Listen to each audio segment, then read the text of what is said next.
소비에트 연방의 탄생, 그리고 스탈린의 독재 체제 구축입니다. 지난 시간에 러시아 혁명을 말씀드렸죠? 러시아 혁명은 한 방에 일어난 게 아니라 여러 과정을 거쳐서 이루어졌습니다. 맨 먼저는 1905년 피해 일요일 사건이라고 할 수 있겠죠?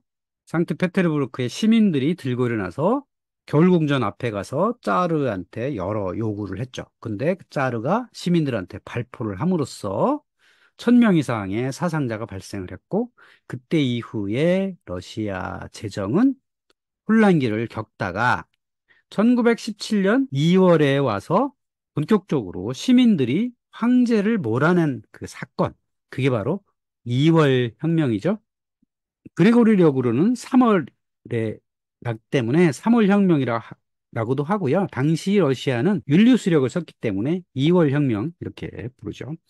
자, 2월 혁명에 의해서 짜르 니콜라이 2세가 물러났고 시베리아로 떠났죠.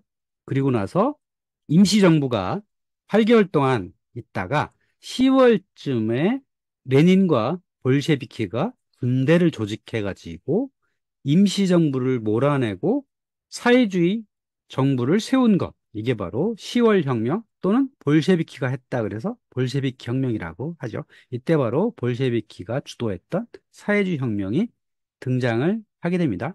그런데 이 사회주의 혁명이 금방 자리 잡지는 못하죠. 왜냐하면 반동 세력들이 있기 마련이고 기존의 보수주의자들이 자기 기득권을 바로 내놓을 수는 없잖아요. 그러니까 기존의 군부, 귀족, 왕당파 이런 사람들이 저항 세력을 만들죠. 그래서 그 사람들이 백군을 형성을 하고요. 볼셰비키가 자체 군대를 만들어서 싸우게 되는데 그걸 적군이라고 하죠. 그래서 5년 정도의 내전이 일어납니다. 이 적백 내전이 일어날 때 백군을 도와줬던 세력이 있었는데 그게 막 서유럽이죠. 프랑스, 영국, 독일. 오늘날의 우크라이나, 러시아 전쟁하고 상황이 비슷해요. 러시아를 볼셰비키로 한다면 백군은 우크라이나를 할 수 있죠. 근데 우크라이나를 도와준 게 지금 서방 세력이잖아요.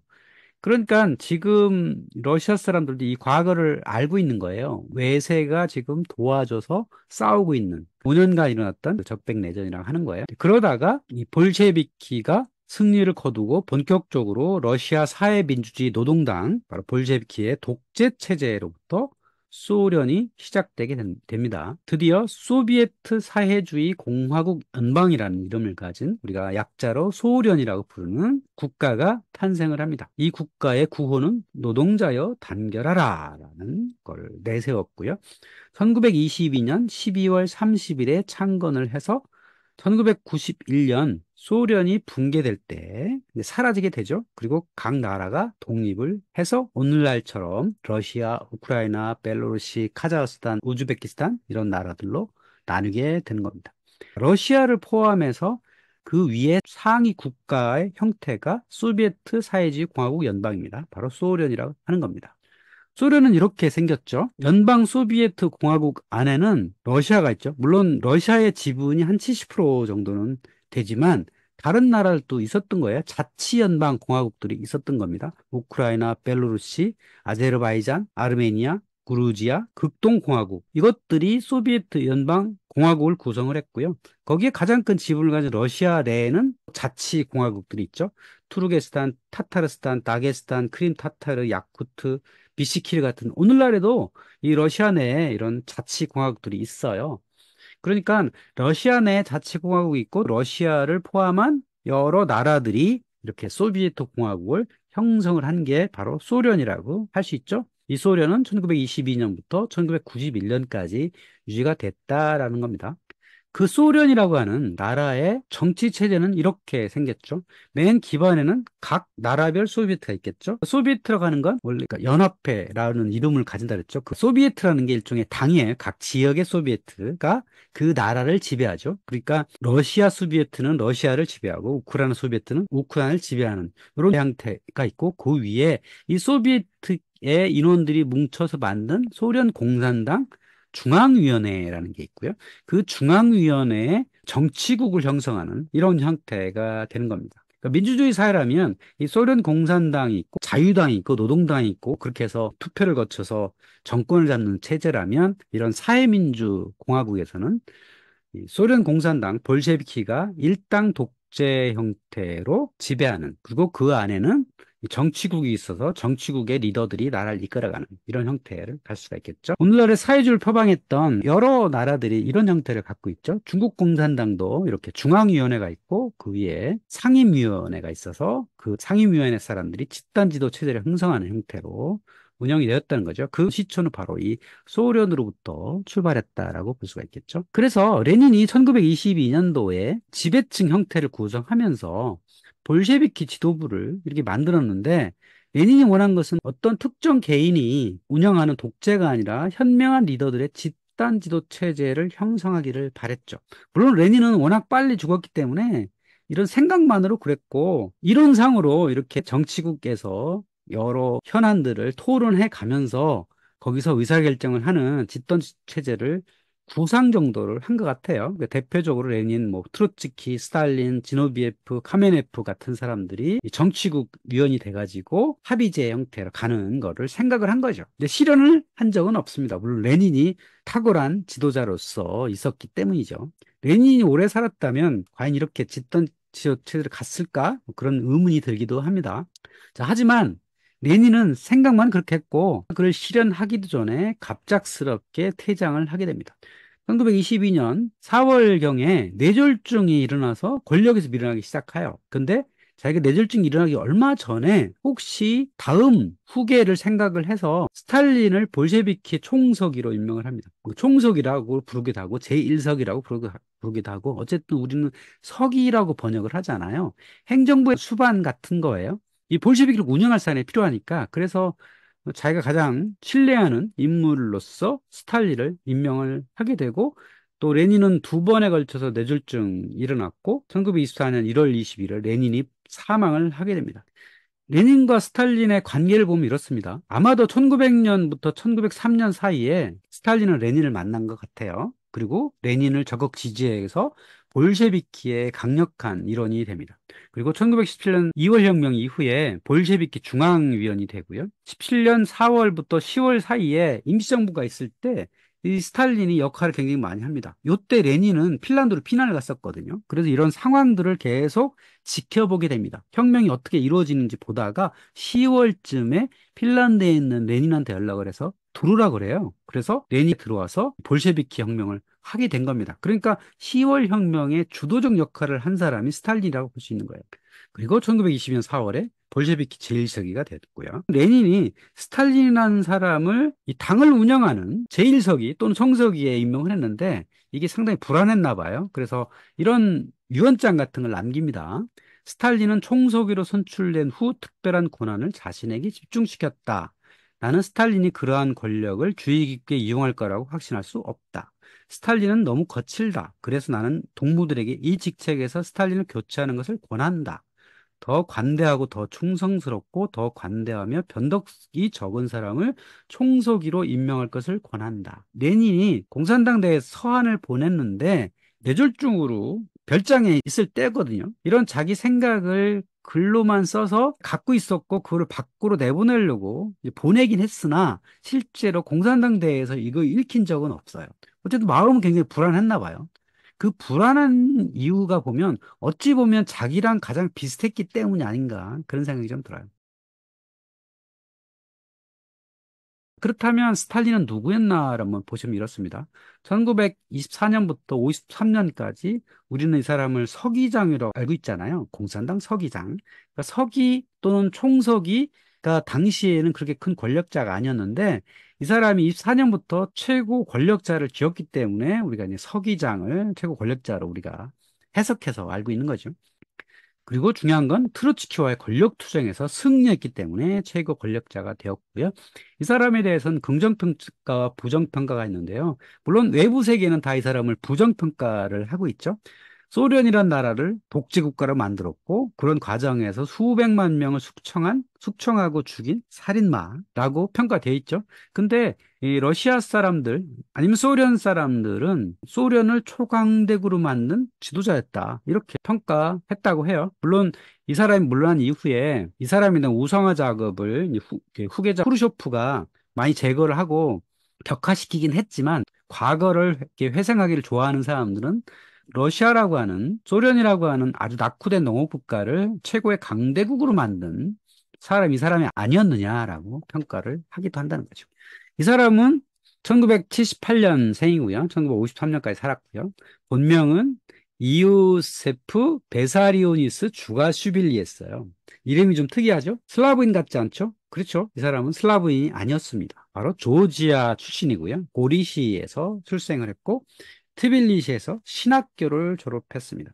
근데 신학교를 졸업했다는 게 이 사람이 무슨 신앙이 그렇게 깊어서 신학교를 졸업한 것 같지는 않고요. 당시에는 신학교가 그렇게 수준 높은 학교는 아니었대요. 그냥 그저 그런 학교를 졸업했다라고 보면 되고, 또 신학교 자체도 이 사람은 성격이 잘 맞았던 것 같지는 않아요. 굉장히 다혈질이고 활동가고 그렇기 때문에 적당히 다니다가 이제 뛰쳐나오게 되죠. 오늘날에도 조지아에 가면 스탈린 박물관이 있다고 합니다. 오른쪽 사진은 생가인데 생가 위에 이렇게 건물을 지어가지고 스탈린 박물관으로 활용을 하고 있고요.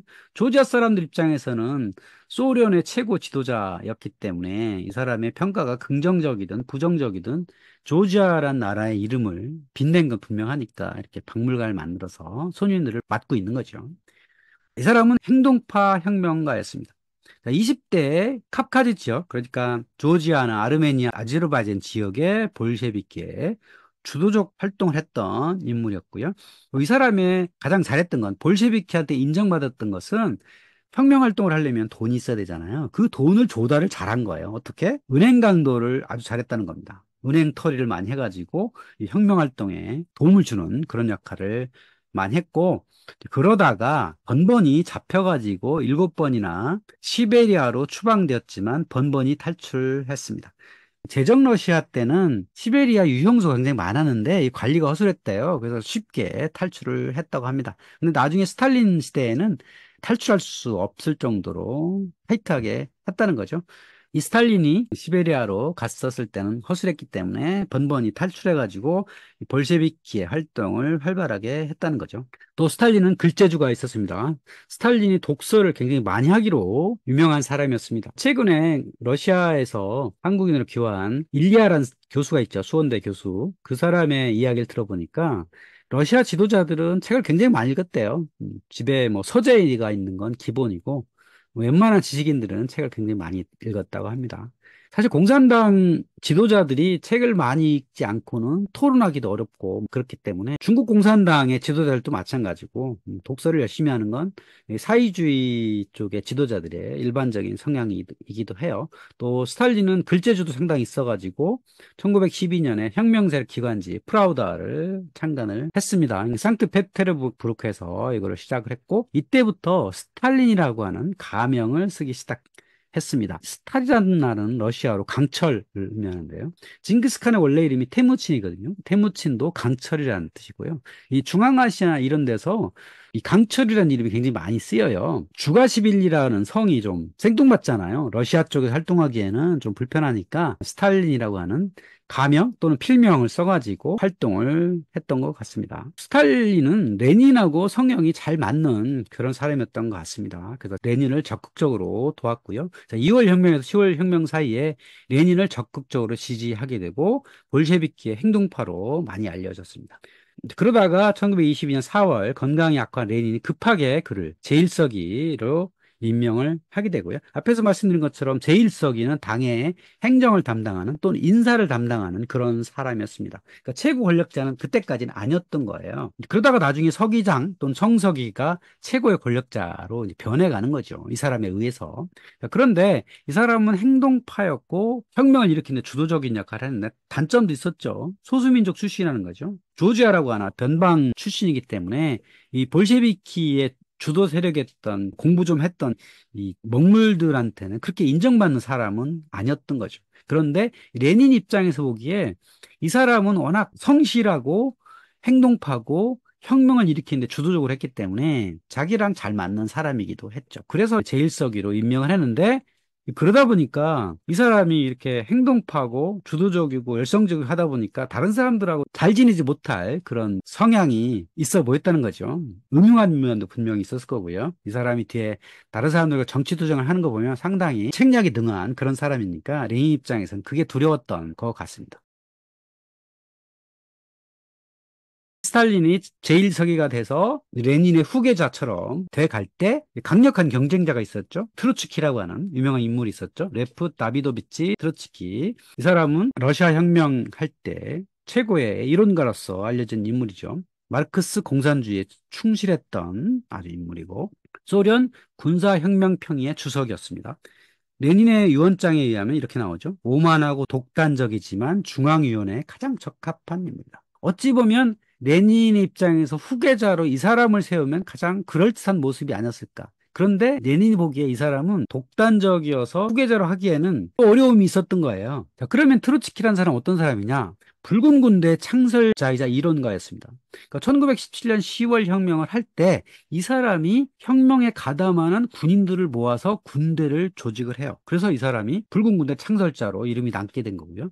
또 탁월한 이론가였고 연설도 잘하고 글도 잘 쓰고 그런 사람이었다는 거죠. 원래는 마르크스 이론에 충실한 맨셰비키 출신이라는 거죠. 사회주의 노동당에는 볼셰비키가 있고 맨셰비키가 또 말씀드렸죠. 맨셰비키는 자본주의가 성숙한 다음에 사회주의 혁명이 일어날 거다라고 본 거고 그게 마르크스주의에 충실한 거고 볼셰비키는 자본주의가 아직 충실하게 발전하지 못했더라도 혁명을 해야 된다라고 하는 게 볼셰비키가 온 거고 트로츠키는 1917년도에 혁명이 막 일어나고 있을 때 레닌과 합세를 해가지고 붉은 군대를 조직해서 내전에 승리를 하도록 주도적인 역할을 하게 된 거죠.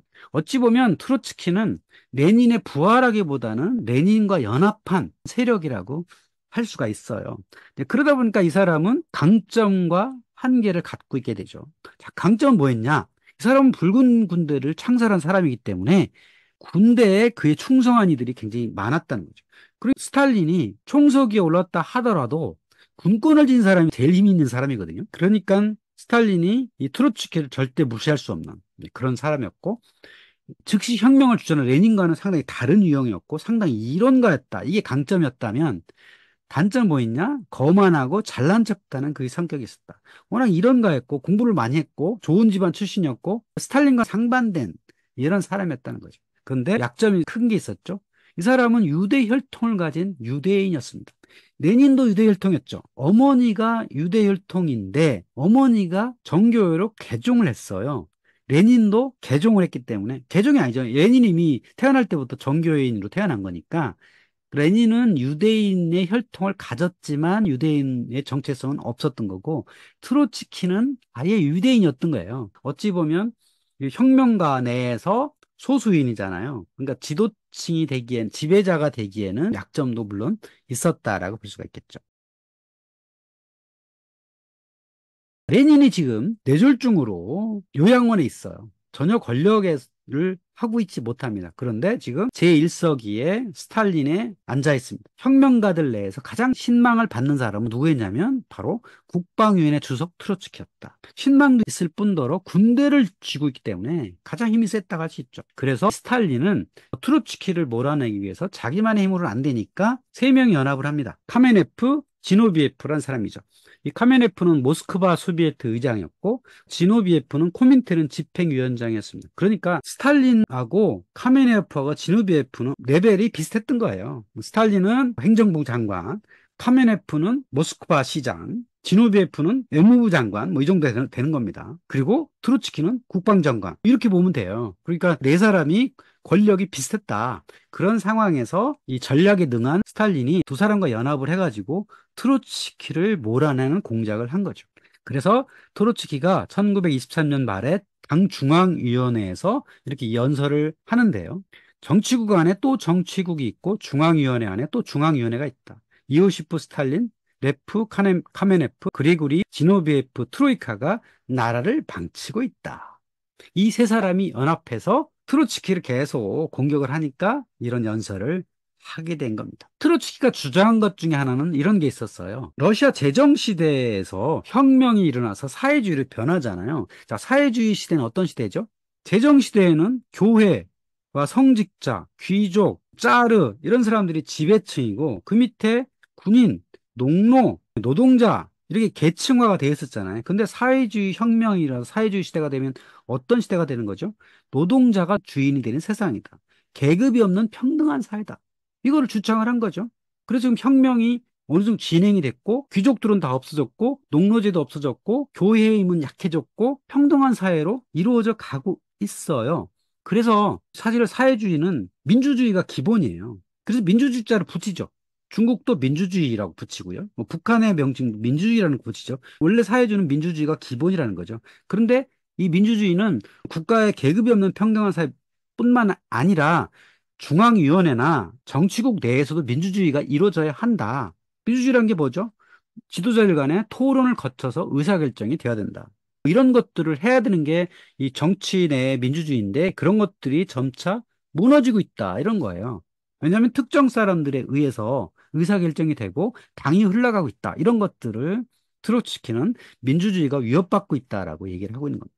근데 레닌이 남긴 서한을 보면 트로츠키가 후계자가 아니었을까?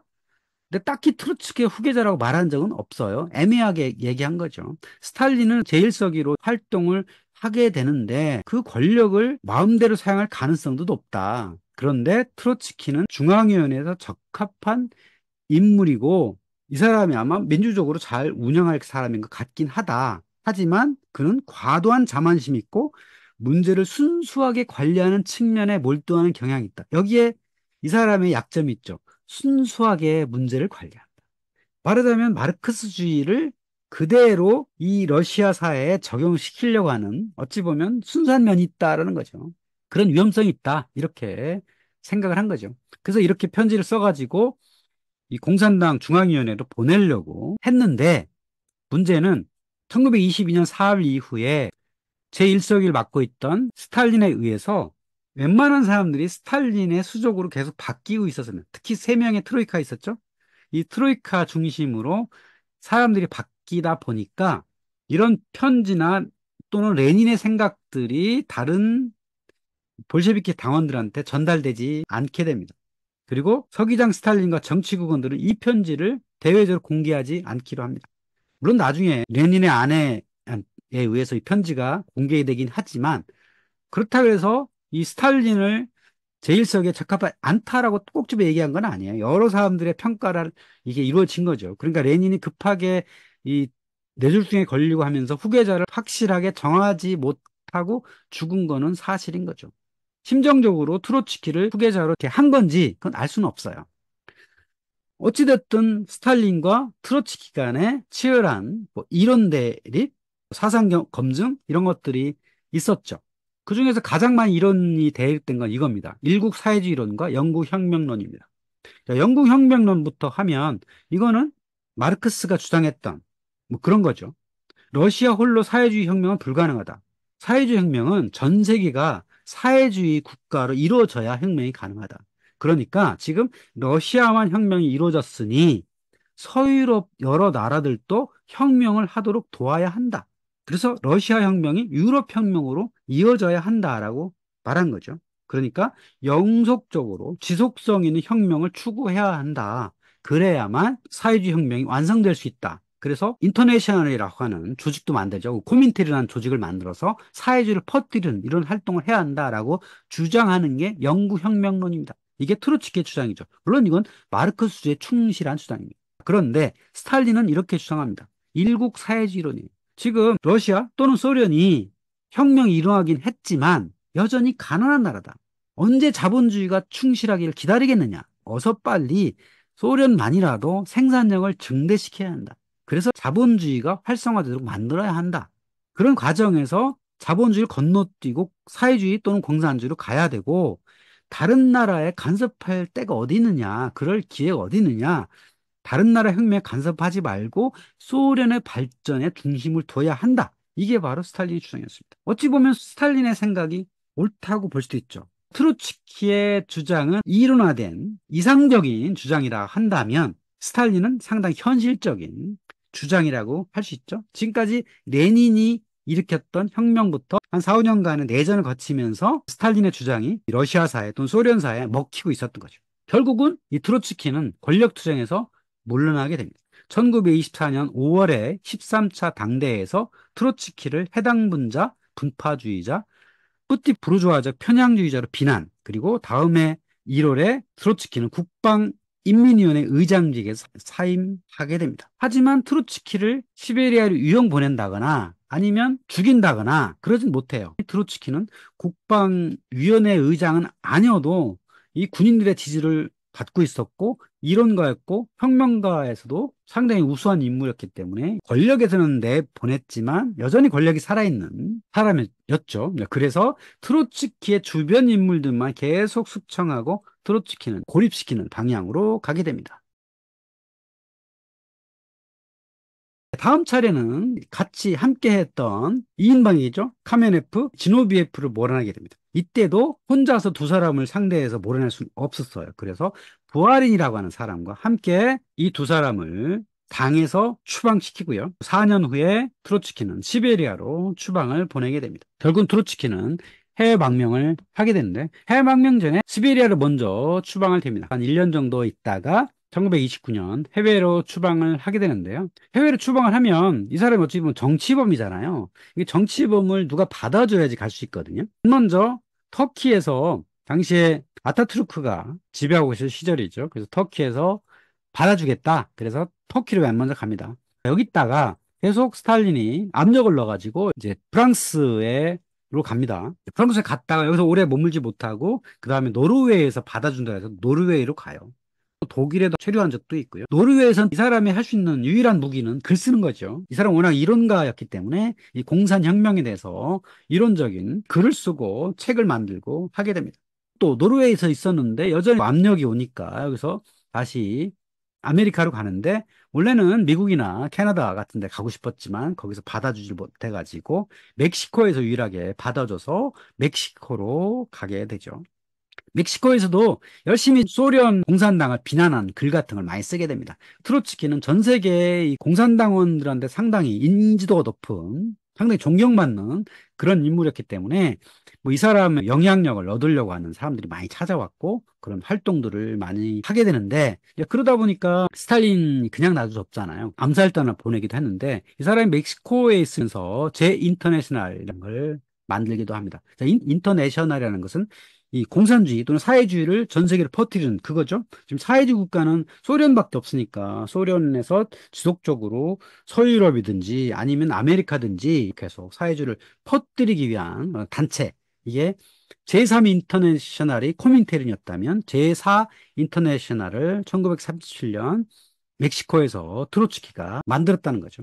이렇게 해외에서 계속 공산주의 활동도 하고 소련을 비난하는 글도 쓰고 이 사람한테 여러 사람들이 찾아가기도 하고 하니까 스탈린 입장에서는 거북하잖아요. 그러니까 아마도 암살자를 보내가지고 이 사람을 죽인 것 같습니다. 물론 1940년 8월에 이 트루츠키를 암살한 암살범은 자기가 절대로 이 소련에서 보내서 왔다고 하지 않았어요. 죽을 때까지도 그런 말을 하지 않았습니다. 심정적으로는 스탈린이 보낸 암살자였다고 생각이 들지만 남아있는 결과로는 그렇습니다. 트로츠키가 멕시코 유학한의 사무실에 있을 때 이렇게 피켓을 가지고 트로츠키를 살해했던 그겁니다. 그러니까 지금까지도 이렇게 남아 있습니다. 이렇게 해서 스탈린은 트로츠키나 다른 인물들을 몰아내고 이른 독재 체제를 구축하게 됐던 것입니다.